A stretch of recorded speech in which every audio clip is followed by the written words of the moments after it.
मात्र या जिल्ह्यातून आता वेगळ्या आरोळ्या ह्या ऐकू येत आहेत की रोज माईकवरून जी शिवराळ भाषा इथले जे मंत्री वापरत आहेत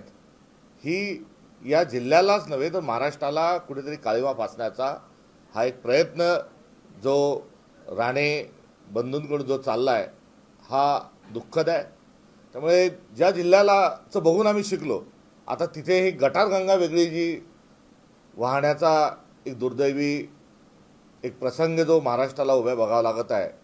हे एक विचित्र एक परिस्थिती, याचा आम्ही धिक्कार करतो।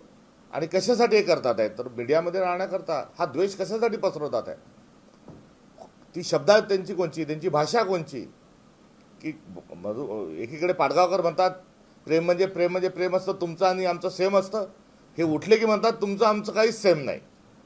आणि विचित्र आणि विकृत जे बोलल्या जात आहे याचा धिक्कार त्यांच्याच या जिल्ह्यातून या ठिकाणी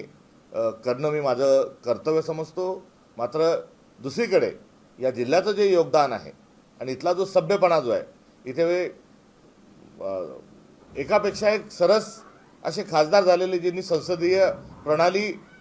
उभ्या महाराष्ट्राला नव्हे भारताला ज्यांनी दाखवून दिली ते दंडवतेजी या जिल्ह्यातले की ज्यांनी पूर्ण आपल्या हयातीमध्ये विरोधी पक्ष कसा असावा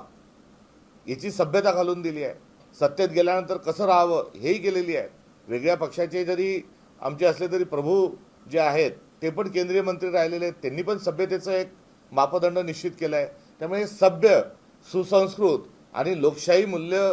दर्शविणारे त्यांच्या आचार विचार व्यवहारातून हे शिक्षण मिळत होतं, ते लोकप्रतिनिधी आज जिल्ह्यात दिलेले असताना आता एक मंत्री आहेत ते हम करे सो कायदा अशा स्वरूपात वागत आहेत, दुसरे आमदार जे आहेत ते सैराट आहेत, तर तिसऱ्यांना मंत्री न केल्यामुळे ते रुसून बसलेले आहेत, तर ते कुठे गेले आहेत ते काही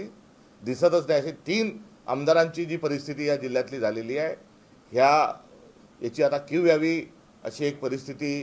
जी निर्माण झाली आहे त्याबद्दलही मी खंत व्यक्त करतो।